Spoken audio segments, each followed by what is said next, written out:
you might not like. But please, at least, let's face reality. Let's talk facts and not emotions.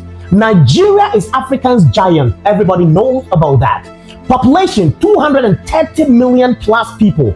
Ghana is 33 million people plus. South Africa is 60 plus million people. Nigeria is bigger than Ghana and South Africa combined and even doubled. So when even 2% of Nigeria relocates to another African country, the effect is going to be overwhelming. Now listen carefully. This is not about Nigerians as a people. This is about behavior, systems, and the consequences of mass uncontrolled movement. Africa wants unity. Africa preaches unity.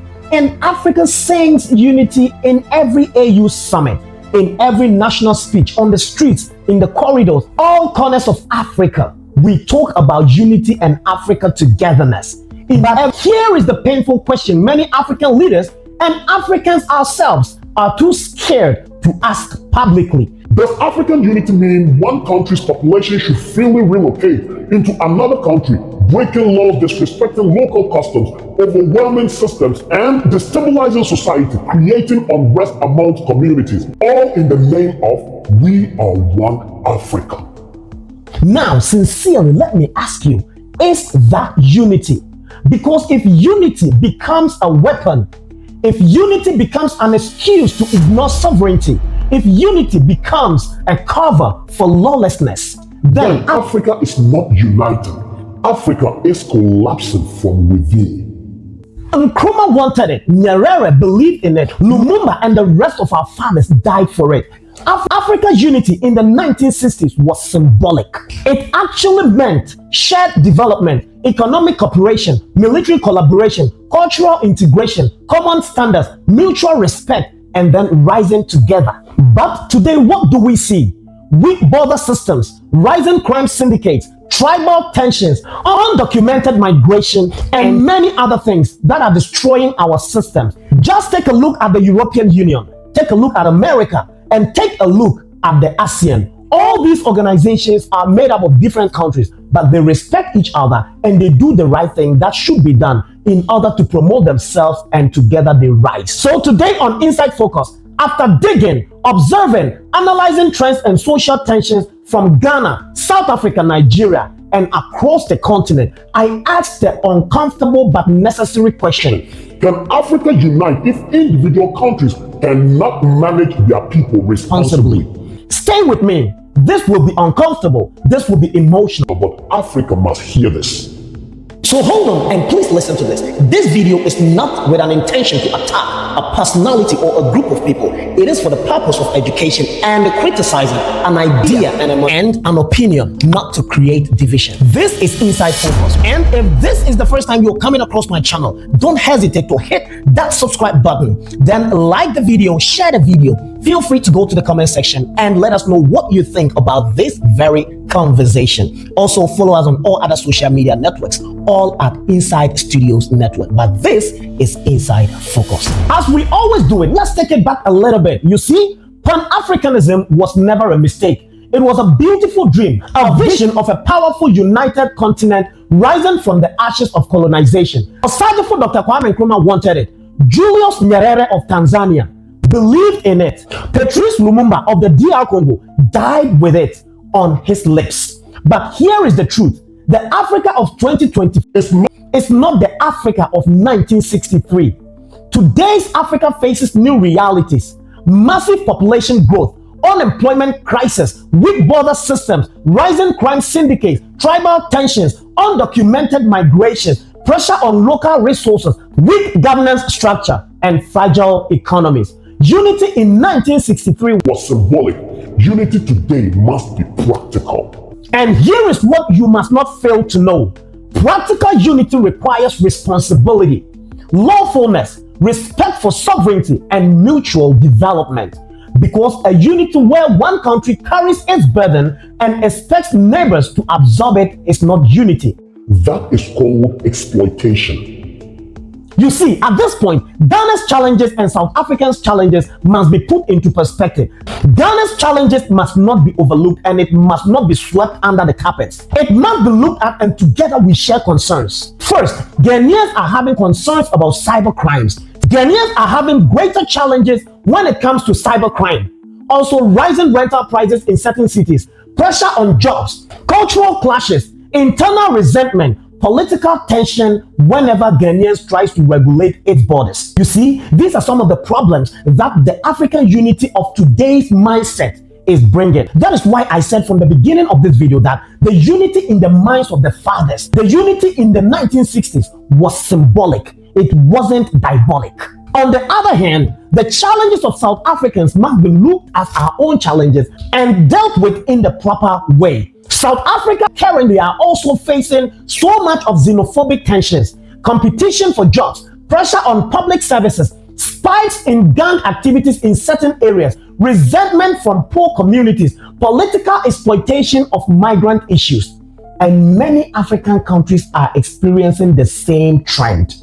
Yet, when these countries try to enact laws to regulate foreign nationals, they are accused of attacking African unity. And you hear questions like, you all cry about African unity. Is this how we are supposed to unite? But listen, my brothers and sisters, African unity doesn't mean breaking into someone's land illegally or legally and trying to live suiting your own self. Remember, you are living in a land that isn't your land, so you need to obey rules and regulations and live as according to the laws of the land, that you'll be free and okay to do whatever you want to do. So we must get this right. If the people try to enact laws to regulate foreign nationals, we don't have to term it as attacking African unity. Let me ask this. Is it attacking African unity when you try to enact laws to regulate foreign nationals?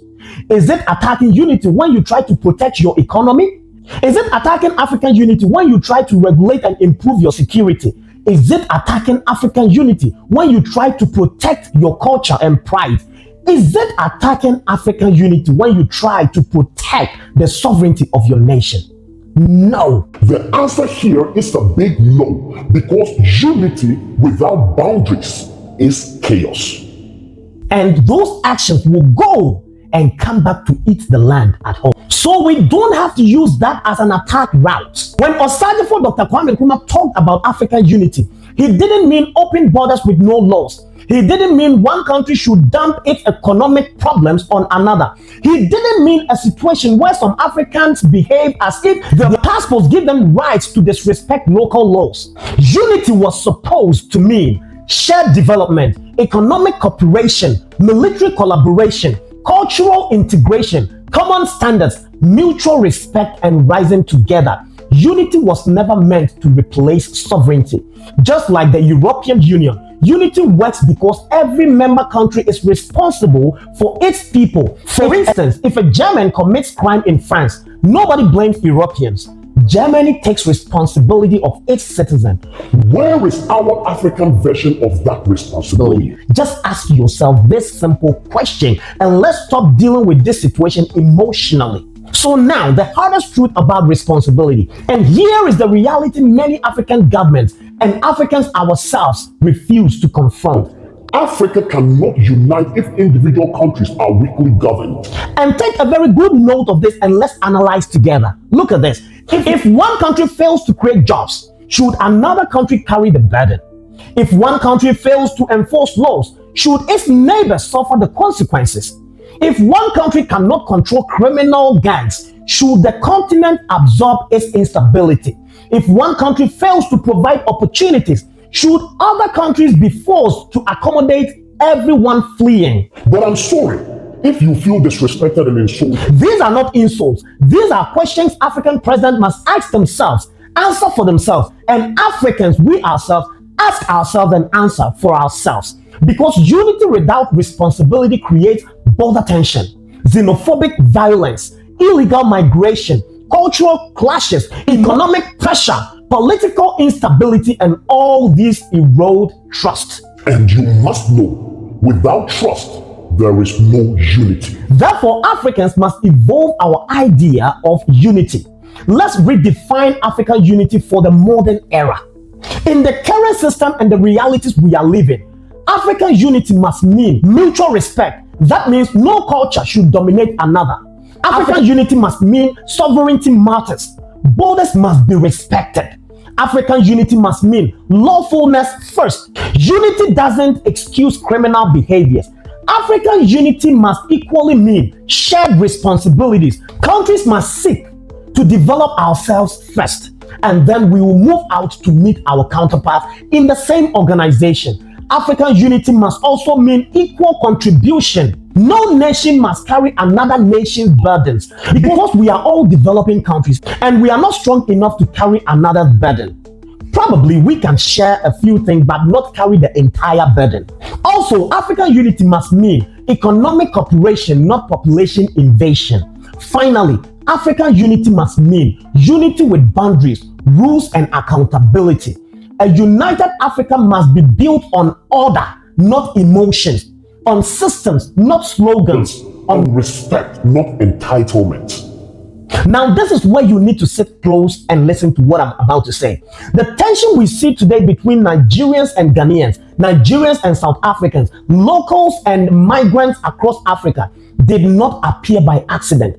They are symptoms of deeper problems: economic desperation, weak borders, irresponsible governance, absence of unified laws, population pressure, lack of regional control mechanism. But see, all these, the solution is not xenophobic. The solution is not hatred. The solution is not violence. The solution is responsible policies, mutual respect, and continental standards, and different countries respecting themselves and their countries they moved from, and also respecting the rules and regulations, the constitution and the laws of the land they have migrated to. That is the best solution to what we are experiencing now. If people are ready to do that, if Nigerians in Ghana are ready to do that, and Nigerians in South Africa are ready to do that, I'm using Nigerians because this is what South Africans and Ghanaians are complaining about at the moment. But the problem is not Nigerians. The problem is that particular Nigerian, those group of Nigerians who are not ready to respect the sovereignty of a nation, but are ready to cause unrest among societies and communities. African unity cannot survive if one country's internal failures becomes another country's external crisis. So finally, I must say this: Africa must unite, yes, but unity without responsibility is self-destruction. Unity must not mean one nation overrunning another, one culture disrespecting another, one population overwhelming another. Unity must not mean sacrificing stability for sentiments. Africa is changing, the world is changing, and we must build new definitions of unity. One that respects sovereignty, one that respects culture, one that protects and promotes legality, and one that supports and strengthens cooperation. So if this video opened your eyes and challenged you, and if it made you think deeply, share it. Comment your thoughts. Let me know what you think about this very conversation, and subscribe to Inside Focus, where we speak the truths Africa avoid, because the conversation must continue. This was Inside